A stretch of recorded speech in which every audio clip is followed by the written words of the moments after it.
everybody. I'm Mary Beth Noble. Welcome again to the Upstairs Art Space. We are doing our another online interview with one of our artists. We have a two-person show going on currently with Roscoe Kahn and Jospeh Pearson. These gentlemen are African-American artists that live in the area, and we are going to talk to both of them today and hear a little bit about what they're doing. Again, if you haven't already, you might want to subscribe to our YouTube channel. In addition, we are a nonprofit gallery in Tryon, North Carolina. If you like what you see, we appreciate your support.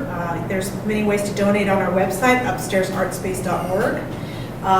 Without further delay, I'd like to introduce Jospeh Pearson to you. He's going to talk a little bit about his paintings. Welcome, Jospeh. Thank you.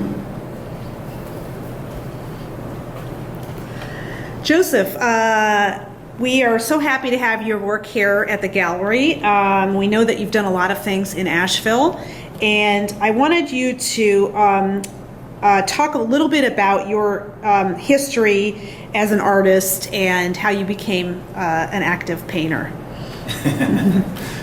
Well, I really have to condense the story because it's been a number of years. But I started at 4 or 5 years old, like a lot of artists. And the essence of my work is, well, social realism. And that's owed to the times and experiences of what was going on during the time I was growing up. Also attributed to my earlier influences, which are the WPA artists, most of whom are social realists. And I connect with those artists because they were addressing the social injustices that were going on during their time, which is comparable to what is going on today. And I think it's just worthy of being addressed. Very good.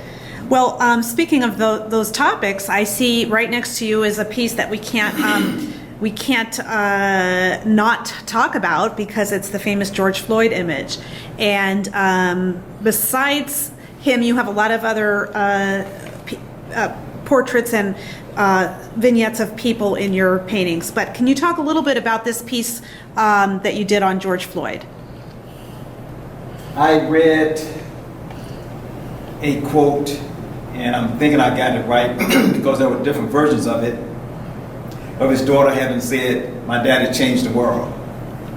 And when I did a mural of Mr. Floyd, I deliberately addressed him as Mr. Floyd because I wanted to contrast his humanity against the atrocious way that he was murdered. And when I did this piece, I found this image. I like his expression. I like that there's a gentleness about the man. And the whole point was to show his humanity. In this case, I used our granddaughter in the place of his daughter because I wanted to add an additional personal touch to it. And there's been a lot of protests, over his death, peaceful protests.